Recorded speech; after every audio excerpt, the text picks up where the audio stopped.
आगे देखते हैं बेटा क्वेश्चन नंबर 12 इसी एक्सरसाइज में। क्वेश्चन नंबर 12 क्या दिया आपको कि ABCD ये ट्रापेजियम, जो ABCD था आपका ये ट्रापेजियम है, in which AB parallel CD, AB जो लाइन है वो CD के parallel and AD equal to BC, और AD जो लाइन है वो BC के इक्वल। सो दैट आपको करनी है, तो गिवन दैट आपको क्या होगा, क्वाड्रेटिक ABCD ट्रापेजियम गिवन है, in which AB parallel CD and AD parallel AD equal BC। To proof में क्या करना है, angle A equal to angle B proof करना है आपको, angle C equal to angle D proof करना है, उसके बाद triangle ABC component triangle BAD proof करना है, और फोर्थ पार्ट आपको प्रूफ करना है diagonal AC equal to diagonal BD। अब देखिए हमने इसमें क्या किया, हमने कंस्ट्रक्शन किया कि ये C है, C से एक्सटेंडेड AB को हमने एक्सटेंडेड कर दिया, बढ़ा दिया। अच्छा उसके बाद draw a line C through C से जाती line draw parallel to DA, जो DA के पैरेलल है, इंटरसेक्टिंग AB को इंटरसेक्ट कर रही है at point E and join, और जॉइन करा दिया diagonal AC and diagonal E। ये हमने जॉइन करा दिया, इतना हमने इसमें कंस्ट्रक्शन कर दिया। अब देखिए प्रूफ में फर्स्ट पॉइंट है angle A equal to angle B proof करना था, तो सबसे पहले हम लेके चले फर्स्ट पार्ट के लिए इन क्वाड्रिलेटरल ADC, इस क्वाड्रिलेटरल की बात करें तो देखिए इसमें आपको पता है कि जो आपकी लाइंस थी AD ये पैरेलल थी इसके EC बाई कंस्ट्रक्शन के द्वारा। दूसरा आपका जो AE लाइन थी ये पैरेलल थी आपकी BC, ये आपको गिवन था ट्रापेजियम साइड से। आपको क्या गिवन था, AB पैरेलल CD, जब AB पैरेलल है CD के, इट मींस दैट पूरी AE लाइन है वो पैरेलल हो जाएगी BC। अब देखिए किसी भी क्वाड्रिलेटरल में अगर अपोजिट साइड्स के पेयर को पैरेलल रूप कर देते हैं, इट मींस दैट वो क्या होता है, वो क्वाड्रिलेटरल जो होता है आपका वो पैरेललोग्राम बन जाता है। So quadrilateral ABCE is a parallelogram, ये आपका पैरेललोग्राम है क्वाड्रिलेटरल। अब आप जानते हैं क्वाड्रिलेटरल अगर कोई पैरेललोग्राम है तो उसकी ऊपर चाहे पैरेलल भी होती है और इक्वल भी होती है। इट मींस दैट कि आपकी जो AD साइड होगी वो इक्वल हो जाएगी EC के, एंड दूसरी आपकी जो DC साइड होगी वो इक्वल हो जाएगी अपोजिट साइड्स ऑफ पैरेललोग्राम। हमेशा पैरेललोग्राम की अपोजिट साइड्स जो हैं वो इक्वल भी होती है, पैरेलल हमने पहले प्रूव कर दिया था इक्वल। अब इसमें हम देखें ट्रायंगल, ये आपको पता है कि AD जो है BC के इक्वल है, पहले से ही गिवन था, और AD जो है आपका EC के भी इक्वल हो गया है। अगर चाहो से equation number 1 now AD equal to EC from equation 1, equation 1 की बात, and AD equal to BC, ये आपको मिलेगा AD इक्वल टू BC। अब देखिए AD EC के भी इक्वल, AD BC के भी इक्वल, इट मींस दैट ये इंप्लाई करेगा कि BC जो साइड होगी वो EC के इक्वल होगी। इक्वेशन हम बात करें in triangle BC, in triangle BC, इसमें आपको क्या पता है कि BC जो है EC के इक्वल है फ्रॉम इक्वेशन 2 से।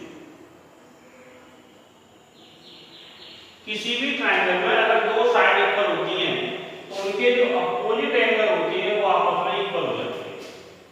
तो ये क्या इंप्लाई करेगा कि BC के जो सामने एंगल बन रहा है angle CEB, angle C,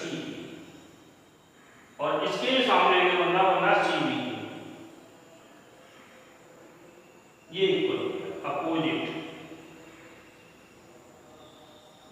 angles of equal sides।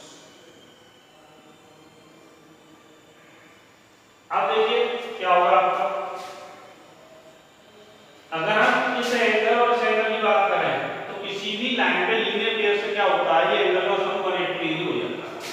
So angle ABC और plus angle CBE equal to होगा आपका 180 बाई लीनियर पेयर से ये सम बनेगी। तो यहां से अगर एंगल बात करें किस एंगल की, CBE की, एंगल जो CBE होगा वो हो जाएगा आपका 180 माइनस एंगल 8। अभी तो हम इंग्लिश में क्या करेंगे, जैसे इक्वेशन को कर।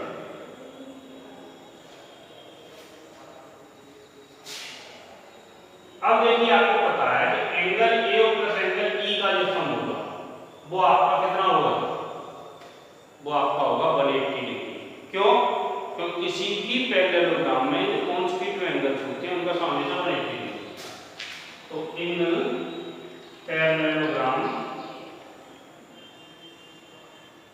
ABCE जिसमें आपका angle A plus angle E, angle E या आप इसे भी कर सकते हैं CE इक्वल टू 180, ये आपका 180,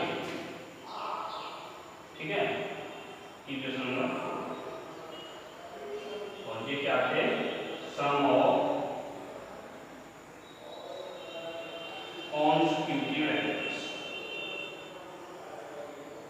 ऑफ पैरेललोग्राम, किसी भी पैरेललोग्राम के कॉन्स्टिट्यूटिव एंगल्स का सम होगा वो हमेशा 180 डिग्री होगा। अब आपको प्रूफ क्या करना होगा, angle A equal to angle B क्या है आपका, B एंगल ये है ABC। तो अगर ये वैल्यू आप यहां पुट कर दें और CBE एंगल आपको कौन सा है, एंगल E है, आप CBE पुट कर सकते हो।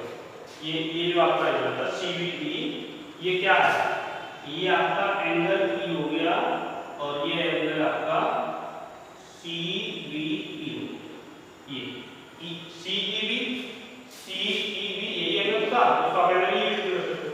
यहां से आपका क्या होगा, angle A plus angle CBE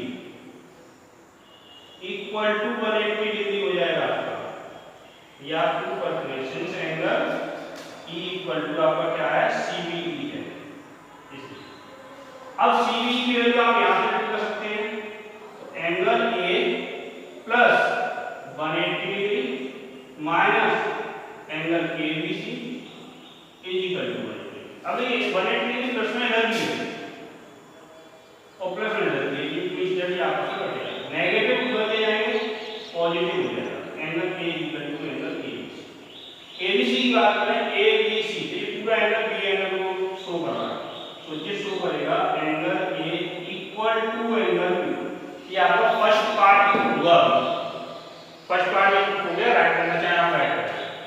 अब आपको सेकंड पार्ट प्रूफ करना है, तो इस बोर्ड पर जगह नहीं है तो मैं पहले से लिख लूंगा, उसके बाद आगे करूंगा।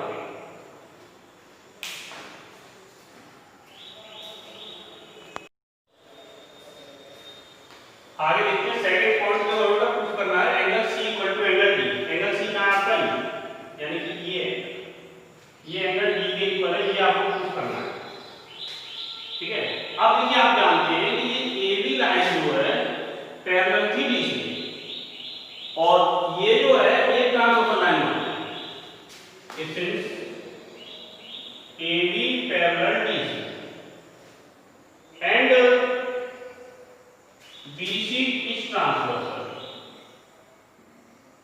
BC को मान लें ट्रांसवर्सल।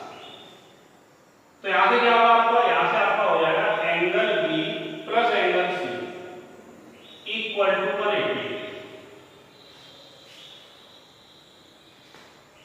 किससे होगा ये होगा आपका sum of cointerior angle. Sum of cointerior angle बोले जाते हैं जब दो लाइन पैरेलल हो रही होती है, तो इनके जिस एंगल और इस एंगल का सम 180 डिग्री होता है, और सम ऑफ कोइंटीरियर बोले जाते हैं, करस्पॉन्डिंग इंटीरियर। ऐसे ही AB जो है आपका एंगल AB पैरेलल DC, और इस बार AD ट्रांसवर्सल मान एंड AD इज ट्रांसवर्सल, ये ट्रांसवर्सल। तब क्या होगा आपका angle A equal angle D equal to 180, ये 180 डिग्री हो जाएगा। इक्वेशन 4 इक्वेशन नंबर 5 मानने से इसको 6 मान, तो from equation 5th and 6th दोनों इक्वेशन की हम बात करें तो यहाँ से आपका होगा angle B plus angle C equal to angle A plus angle D, क्योंकि दोनों पॉइंट के इक्वल है इसलिए आपस में इक्वल होंगे। अब देखिए आपको फर्स्ट में angle A equal to B, तो angle B plus angle C को एक किया गया आपके आप कर देंगे angle B plus angle D, कहां से फ्रॉम इक्वेशन।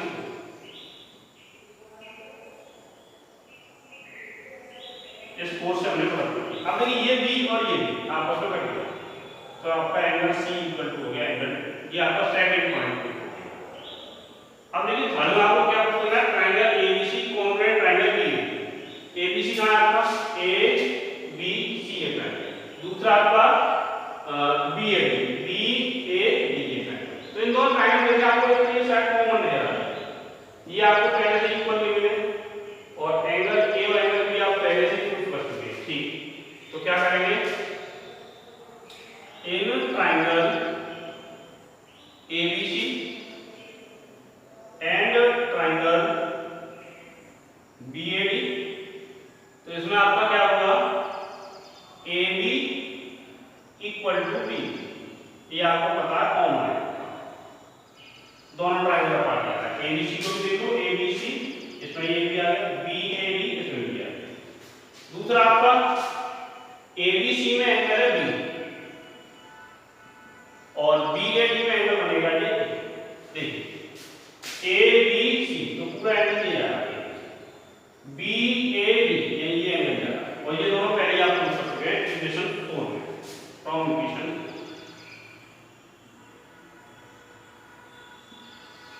अच्छा, इसमें आपका BC इक्वल टू AD ये आपको गिवन था पहले से,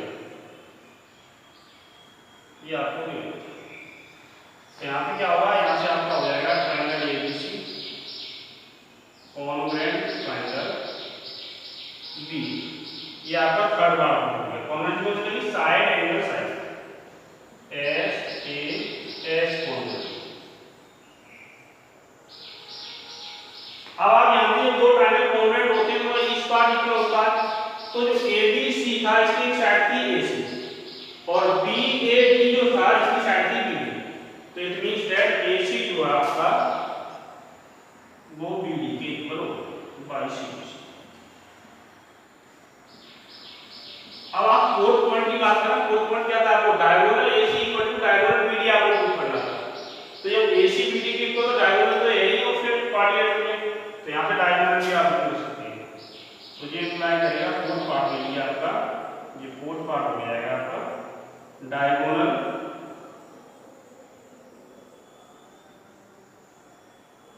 AC equal to diagonal BD।